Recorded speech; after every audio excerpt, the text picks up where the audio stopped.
On today's show, part 2 of our Gran Turismo 5 review, and it's on the Shabami.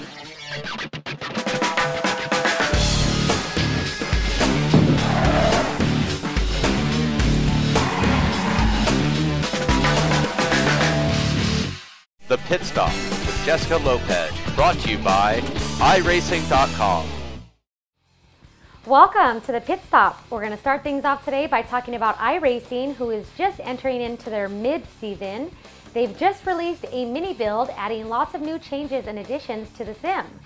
Starting with some changes to the website, they've added a timer to their staging state, series stat changes, and the ability to see the license level of competing drivers on the season standing tab. Some bugs have been squashed that were causing the sim to crash, and tires can no longer generate heat when going less than 30 miles per hour during the oval qualifying or time trial sessions. Those of you out there that have been manipulating this feature, you can no longer do so.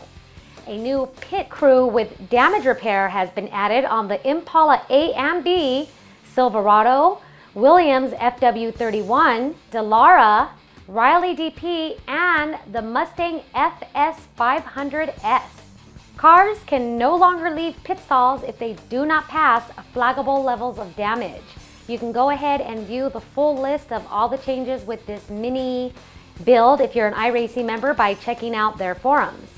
The NASCAR iRacing Series World Championship is currently taking place. Inside Sim Racing is sponsoring 2 drivers in that series.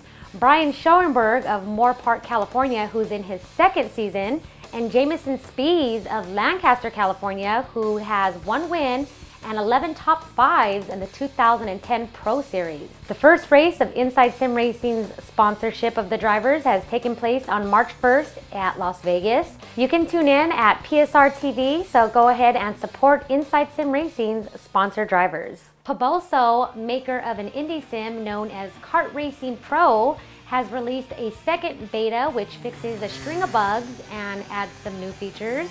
Some of the things that have been fixed are calibration issues, flying carts, and online crashes. Adding new features such as secondary monitor support and a new starter. We have yet to try the sim but would like to, and we hear it's very good. It features the Italian Lonato kart track and 3 racing cars, and goes for about €20 or $28 US. Gran Turismo 5 has released a new version, 1.06 and 1.07. It fixes many different things, including the ability to set performance points restrictions and tire restrictions separately during racing in lounge mode.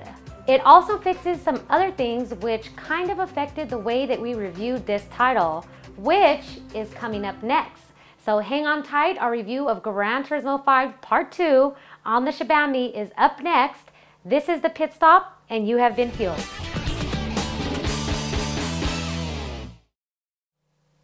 Welcome to Inside Sim Racing. I'm Jessica Lopez, and this is episode 98. Today we have something a lot of viewers have been asking us for. As a matter of fact, you guys have been quite bugging. Gran Turismo 5 Part 2 reviewed, put on the Shabami. Ever since we released the Part 1 of Gran Turismo's review, we probably get someone about almost daily asking us for this. So here it is.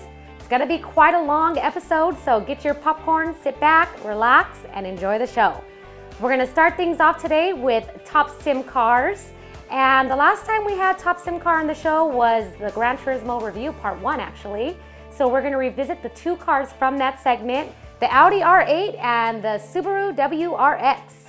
And during our initial evaluation of those cars, we didn't use mechanical damage. So this time we will, and we're going to go ahead and rescore those 2 vehicles. In addition, since the guys are almost completed or quite nearly have completed playing Gran Turismo 5, they've accumulated hundreds of cars. They're going to go ahead and throw 1 more car from Gran Turismo 5 onto the Top Sim Car list. And this segment is sponsored by Tamiya. We'd like to welcome them as a new sponsor of the show. So here you have it, top simulated cars of all time, sponsored by Tamiya.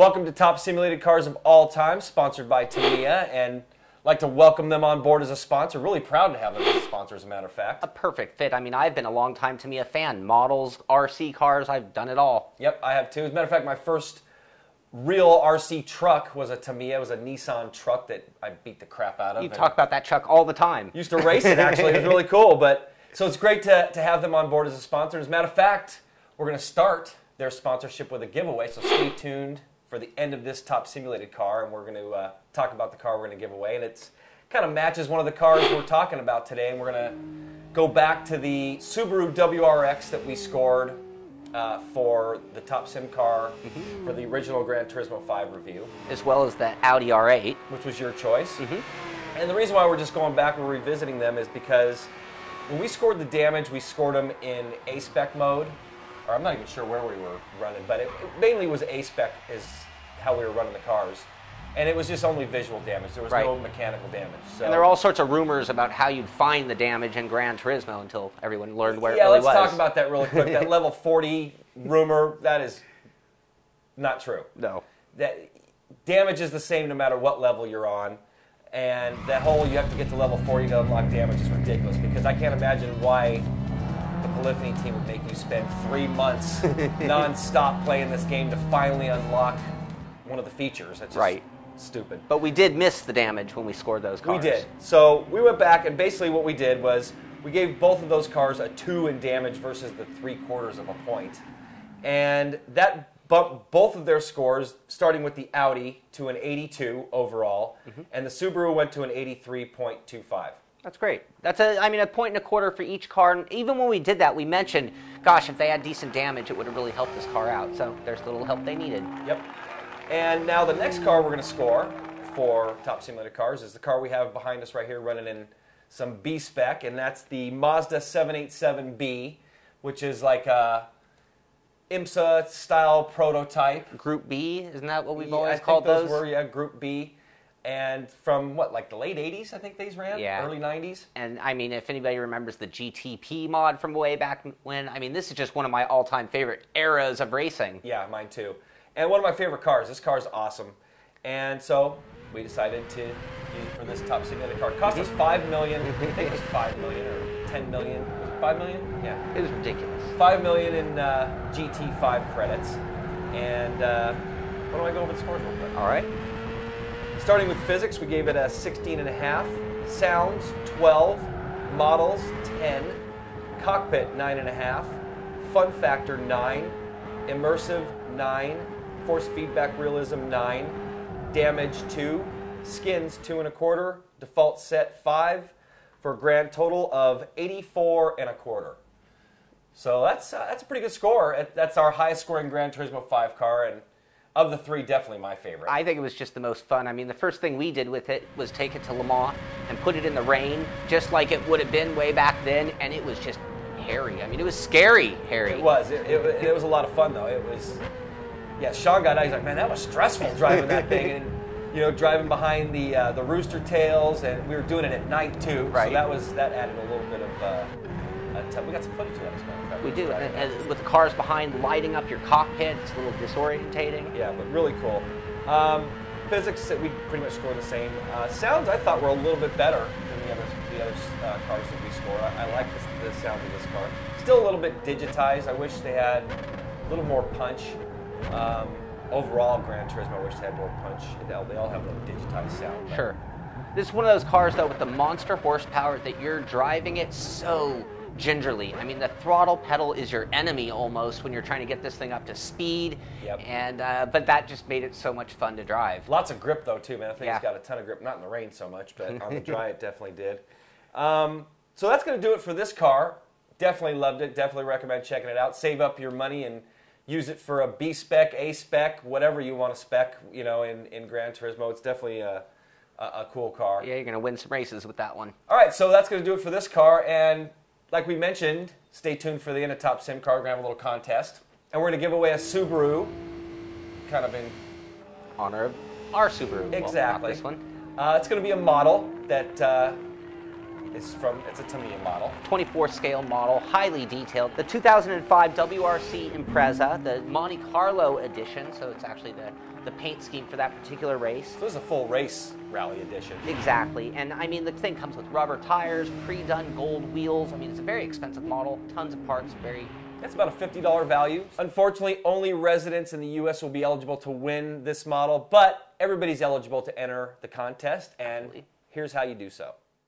First up for our Tamiya Top Sim Card contest, you need to purchase the 2010 Subaru WRX STI from the dealership for $37,380. You can tune it as much as you want, and this is the car from our Top Sim Cars segment, and it's got 528 performance points with 427 horsepower. You're also going to need to buy a set of dirt tires to go along with it. Once you have that, go to practice mode and select Eiger Norwand K-Trail in reverse, and then go to A-Spec Free Run. We have all the aids turned off, so if you want to see how your lap times compare to ours. You need to complete a good lap and have it show up here in your time chart. If your time turns red, your lap is no good. Our best right now is around 4 minutes and 5 seconds, with definitely more on the table. Once you get a lap time, you need to register at our site, and to do so, you go to InsideSimRacing.tv and click on Register at the top of the site. This will take you to our forums and give you access to both the forums and the site to vote on polls or to comment on videos. Once you've registered, go to our Top Sim Car page and click on the contest banner. That will take you to the thread in our forums where you can post your lap time. And this is what you need to post to be eligible. We'd like a screenshot or image of your time, but it's not required because the top lap time doesn't win the prize. What you do need to do is let us know the performance points of your Subaru and the lap time you ran, as well as your nationality or home country. Once you've entered a lap time, you are eligible for the prize if you live in the United States. If you are outside of the United States, you can still enter, but you won't be eligible for the prize. The winner, as well as the fast time, will be announced at the end of April on an episode of Inside Sim Racing. Good luck and have fun.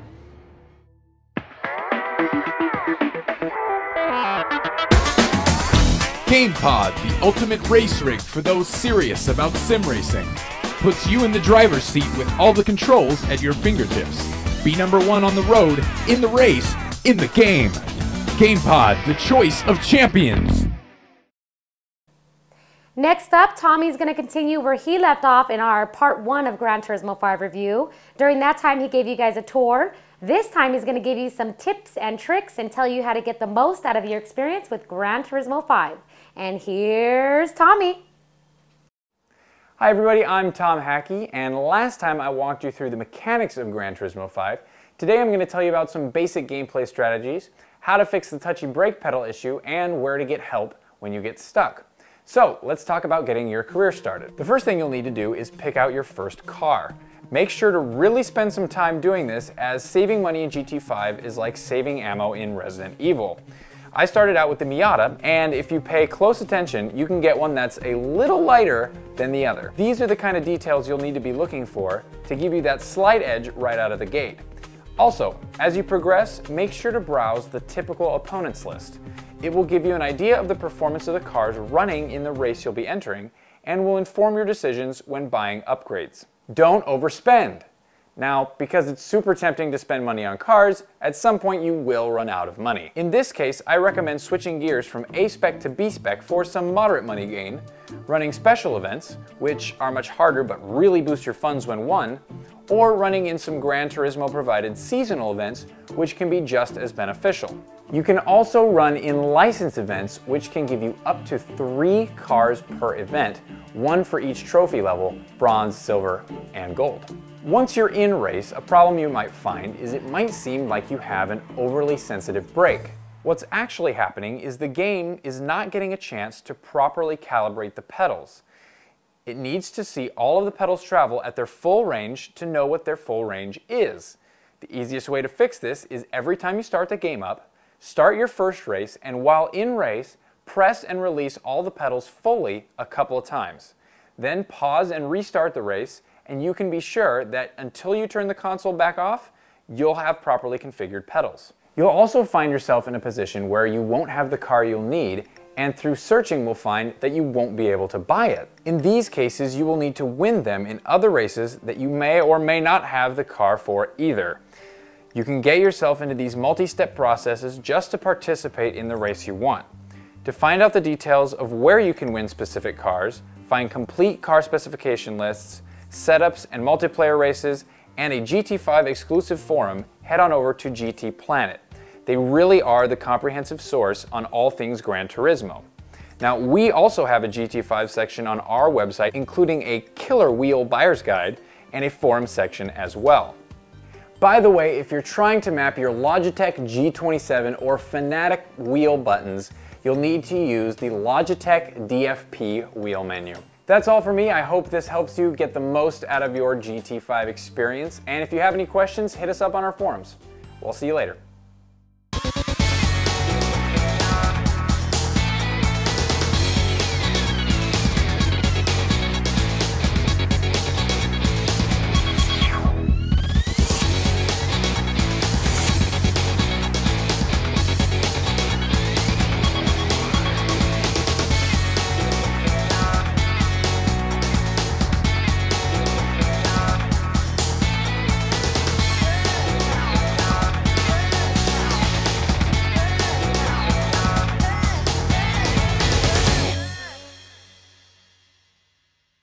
Tamiya's extensive lineup of radio-controlled vehicles provides hobbyists with the joy of running exact replicas of their favorite car, tank, or off-road vehicle. Another attraction of these vehicles is their use of high-grade materials, such as nylon resin, carbon fiber, and polycarbonate. With precise mechanical systems, the maintenance and adjustment of the various components, as well as performance upgrading with optional parts, allows for truly competitive racing.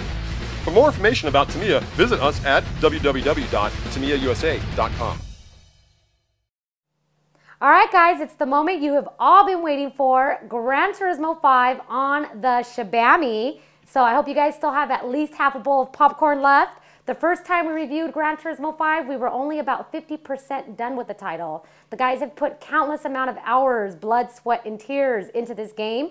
So it's about that time for us to give it a score. Here you have it, Gran Turismo 5 on the Shabami.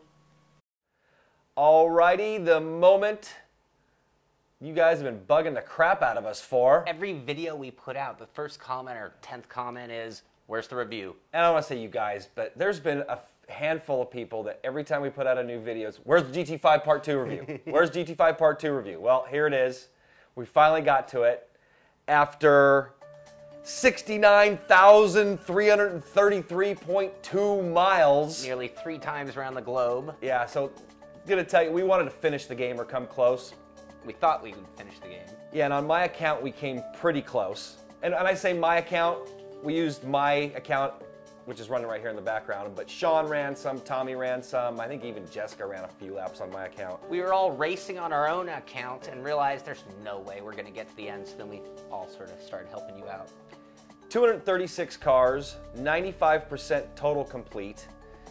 I don't know where that extra 5% is. We're finished B spec, level 40 on B spec, level 31 on A spec, 67% trophies, 60 total trophies, 363 total wins. Current cash is $12 million.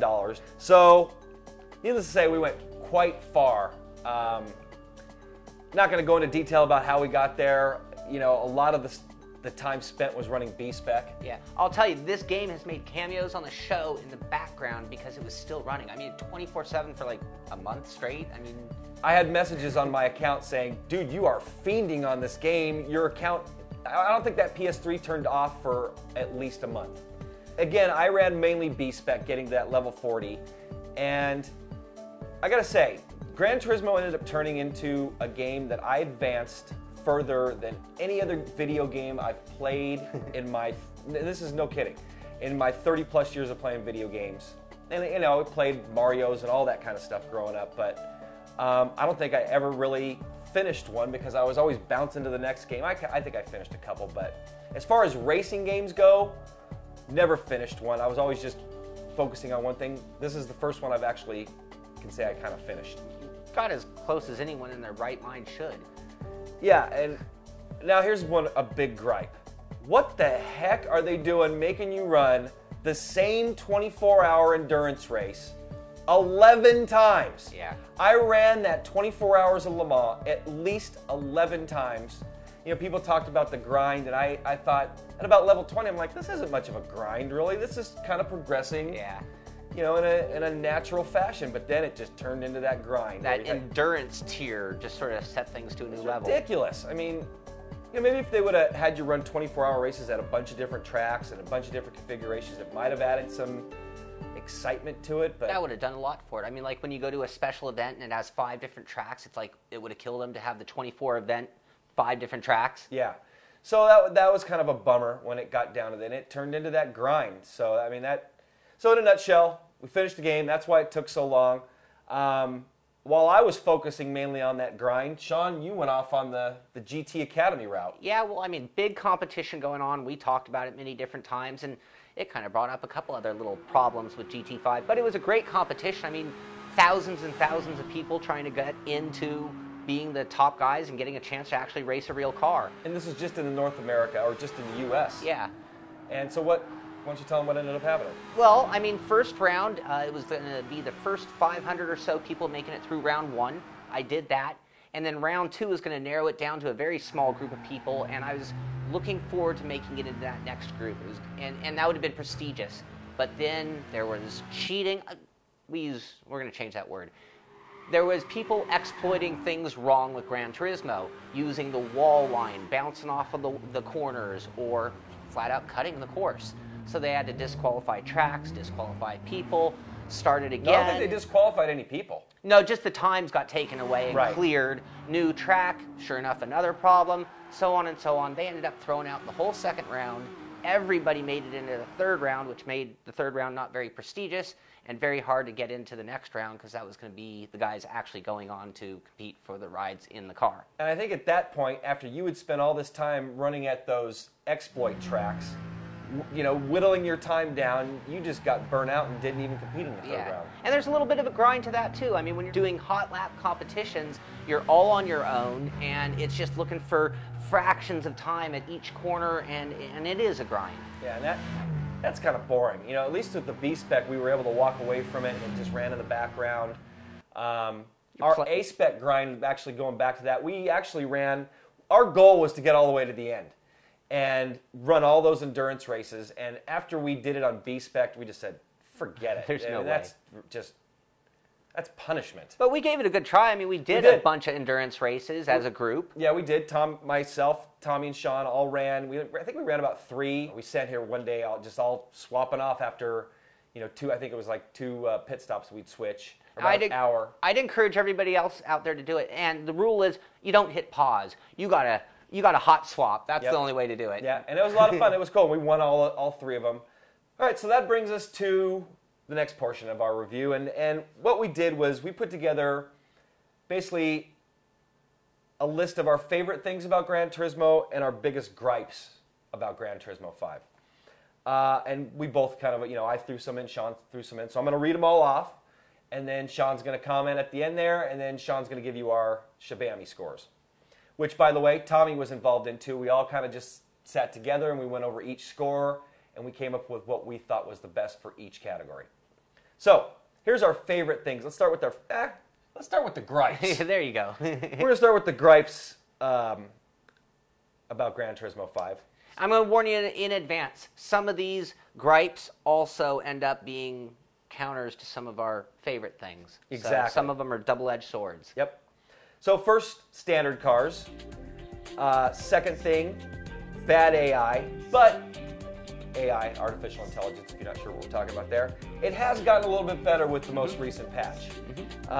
Definitely noticed their ability to avoid wreckages a little bit better and not plowing you into corners. So not just run their predetermined line. No ability to adjust the gaming level. So there's no advanced, it's just you run what you run. Career progression turned into a punishment really after level 20. So few race moddable cars. I think there's only 20 cars that you can actually race mod. Number 6, the in-car cockpit view shakes way too much for me. It just gets to the point where you can't even really see what's going on. The shadow flicker and blockiness. Number 8, no official wheel support for the G27 or Fanatec wheels. I don't get that considering the shifter and the clutch works, but you can't map anything in game and it doesn't show those And wheels. how common a wheel it is. Yep. 9, polyphony hoppers for racing. We'd like to see them have some kind of their own, you know, coordinated events going on besides just the seasonal events and stuff like that. There was no reward for getting to level 40. You know, you get the Red Bull car, which is cool, I guess. But you already won so many cars, that's anticlimactic. So, I mean, there should have been some kind of celebration or a movie maybe. Yeah, and there was a movie earlier on in the game that was like the final movie, but I was expecting something after I finished B-Spec level 40. I can't level up anymore, but there was no hoopla, nothing, so that was kind of a bummer. Car sounds. Definitely need work on those. I like some of the other sounds, like I mentioned, the butt kicker, rumble, and effects when you hit the wall and stuff like that. The audible sound is kind of cheesy, but the rumble that the butt kicker creates, really cool.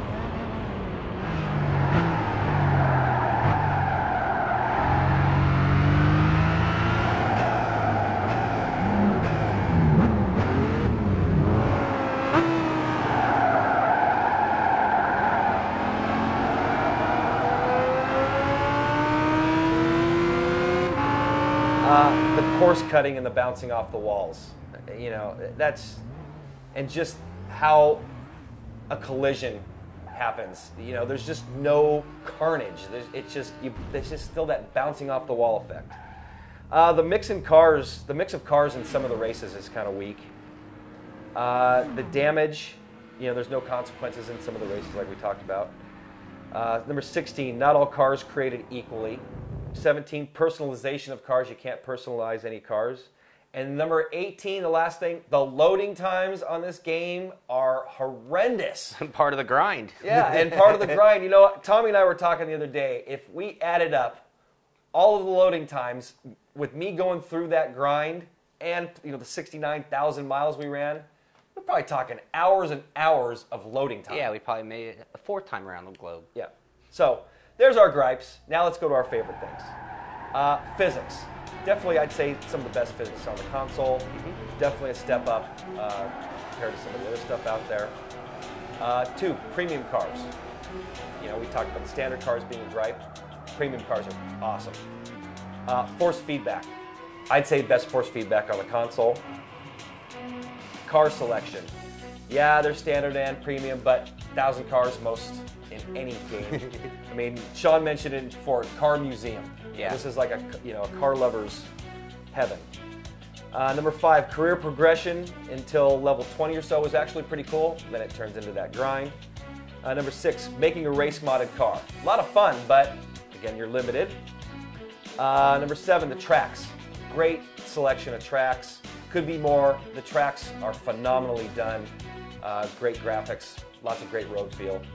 The graphics, top notch. Number 9, collision sounds for the butt kicker. Love those a lot. Number 10, B-Spec. Number 11, car museum. You know, road and track, like Sean had mentioned. Virtual magazine. You don't even need to drive to enjoy this game. Number 12, the trophies and licenses that you get. 13, special in the seasonal events. Helps you with the grind a little bit, gain some more cash, and get through that career and get you up to the higher levels. 14, attention to detail. And 15, the continued updates. This title's already been updated 7-8 times now, which is, you don't see that in the console world. And some of them have been very significant updates. Yeah, and with lots of different additions, and they're supposedly going to be adding DLC in the future, and you know, this is, you know, on the console side, a lot like an iRacing, where, you know, iRacing's updated every 3 months on the PC, and you just don't see that. Yeah. So it's really cool to see that. I agree. When I hear this very large list, it really makes me think about Gran Turismo, and its best asset is it is this gigantic game. There is so much to it. I mean, it's not just about the cars or the graphics. It's never ending, the directions, the paths you can take, and we've never had a list this long, and it's only because of the depth of Gran Turismo. You know, and it's almost like a role-playing game. It's like a role-playing car nuts game where, I mean, you're just, you know, your goal is to get as many cars as you want, and that's where, you know, the grind turned into fun for me. Is what car am I going to get next? How's it going to handle? Is it going to be like the real thing? Is it going to be a standard or a premium? So that was a lot of fun going through that. Yeah, and I think different people will find different things to enjoy about Gran Turismo. Some people like trophy collecting, some people like car collecting, and it has a little something for every bit of person. Yeah, and Tommy touched on that course maker in our original Gran Turismo review. It's okay, like he mentioned, it's more of like a course generator. I made a course that was 5.5 miles long. It was pretty cool, but you can't, if you wanted to make Spa or a course that's not in Gran Turismo, forget it. Not happening. Right. So, why don't we go ahead and score it? It's a moment of truth. All right. Well, actually, we've scored it in advance, but I do have the scores here. I'm going to read them off. Gran Turismo scores in physics, 12.5 out of 15. In graphics, 9.5 out of 10. Sound, 7.5 out of 10. Tracks, 9 out of 10. Cars, 9.25 out of 10. Fun factor, 8.5 out of 10. Force feedback, 9 out of 10. AI, 3 out of 5. Multiplayer, 3.5 out of 5. Damage, 2.25 out of 5. Presentation, 4 out of 5. And cost, 5 out of 5, giving it a total of 83. Which is good. I mean, I think it deserves a B. Yeah. There's definitely some things that, when we say B, we're talking about a school grade scale, A, B, C. A would be in the 90s, B is in the 80s. And I think it fell right where it needed to fall. Yeah. Well, like you said, with all those updates, if we had scored this way back when it came out, it would have been a lower score. Definitely. And to say that this won't be a superior game in the future, I think it's going to keep getting better. That's one of the great things about it, and even these scores might need to be revisited in time. Yeah, I agree. And, like the damage, I think it's just kind of halfway there. It's cool. You can really beat the heck out of the car physically, visually, 26 minutes it took us to knock a door off of a WRC after just, slamming the walls left and right. That was with some bad intentions it took that long. Yeah. So it definitely needs some work. I think they're on the right track. I love the game. It hasn't scored as high as some of the other titles we've reviewed, but I think some of those areas is where it got hurt was with damage. It definitely got hurt there. And there might be just a little case of them trying to do too much. So that depth might have actually come back to hurt them when they didn't complete some things. And then that's what I'm hoping in the future they do fix, like some of the shadows and things like that. And kind of going to wrap this up here, but we've got a lot of things to still say. There's some things that I still wanted to try. Triple screens, that was one of the most recent patches, and that allows you have to have 3 PS3s, 3 copies of the game. Definitely want to check it out in that. Haven't tried it in 3D. Well, I tried it in 3D briefly, but that's something that we haven't checked out yet. Multiplayer races, definitely would like to get involved in some big time multiplayer races and see the full functionality there. We've tried a handful here and there, and it works well. But would like to see some big organized events. Yeah, I agree with you. Well, there's no way we're going to get out of here without answering one very important question that we get asked all the time, and that is, what is the best wheel for Gran Turismo? Such an important thing, what wheel you're using. So I'm going to put it to you. What do you think?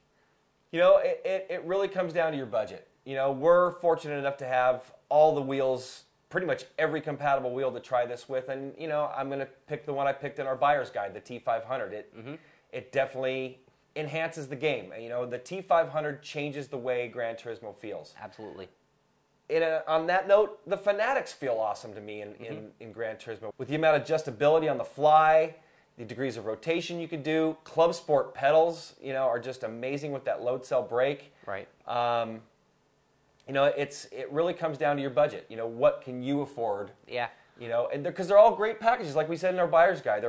They all do the job. It really depends on how far you want to take it to go to the next level. For me, I was going to just automatically say G27. That's what I was using trying to go at the GT Academy. But then I thought about it. It's like, to call mine just a G27 isn't really fair because it's so heavily modified. And that kind of took me back to what you said, which is budget. I mean, if all I did was play a PlayStation, I might be happy with a DF GT. It's designed for the game. It works so well. I mean, the pedals are kind of junk. But it's a cheap wheel, and it's going to get you running. I mean, we have choice of anything, and of course, we're going to gravitate towards the high-end stuff. And in closing in that part, I'd say the best bang for the buck package for just Gran Turismo is probably going to be the Fanatec GT3 RS, which is PS3 and PC compatible, and the Club Sport pedals. So for about $380 bucks, you get a high-end set of pedals and a high-end wheel, and it really enhances the game. That's almost half the price of a T500. Yeah. So. And it's going to carry with you on the PC and be a perfect setup there as well. I agree with you on that choice. Yep. So, and again, it's personal preference, what your budget is. Again, they're all great wheels, but that's what I would run. Mm-hmm. So, one last thing too is we had a little wish list we would like to see for hopefully they can maybe put it in some patches or for Gran Turismo 6. Starting with no grind, I'd like to see them just eliminate that. And if they're going to do, level 40 A-Spec and B-Spec, at least make it a little bit more linear or have it to where you don't have to run the same thing over and over again, because that just got ridiculous. Yeah, I mean, they could have easily given you 5 events instead of knowing you were going to need that many points. I mean... Yep. Race-ending wrecks would be cool, local yellows, more tracks, deeper sounds or deeper engine sounds.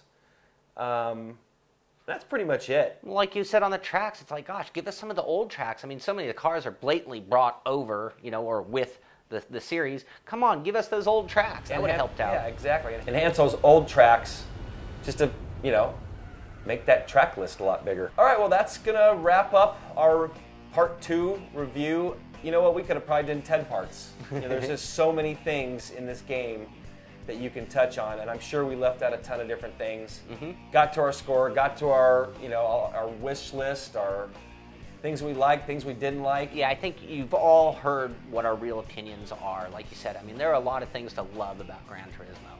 And so everybody's going to be asking next, what about a shootout? Gran Turismo 5 versus Forza 4? Yeah, I think that's what we're going to end up doing. We could go back and compare it to Forza 3, but I honestly don't think that's fair. With Forza 4 right around the corner and Gran Turismo 5 continuing to evolve. Right. So stay tuned. This is going to keep happening. It's going to be Gran Turismo 6 or Forza 8, who knows. So we're probably going to do a GT5 versus Forza 4.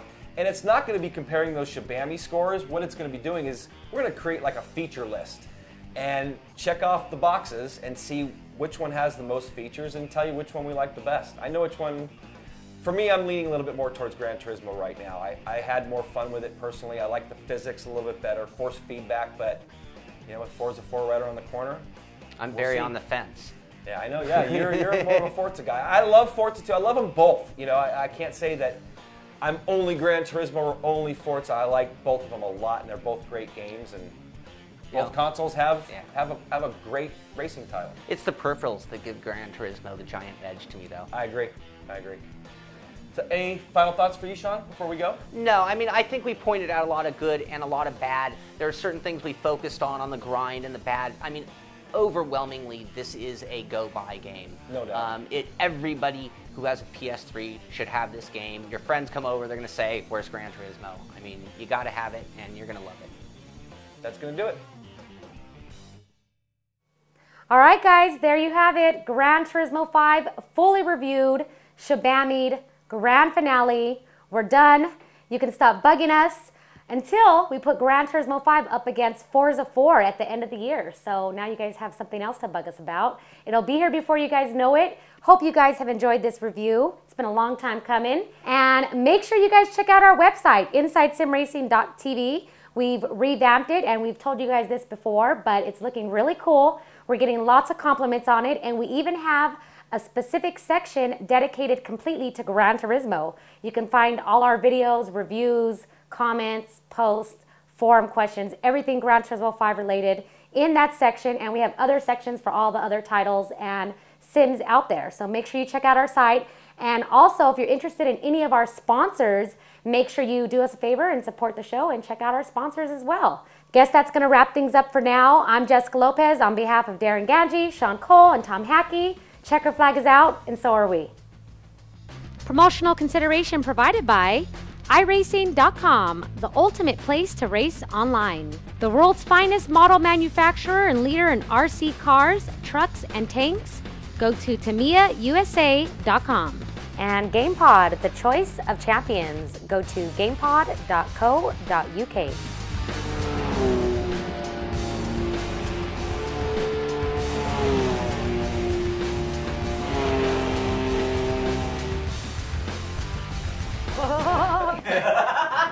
Yeet.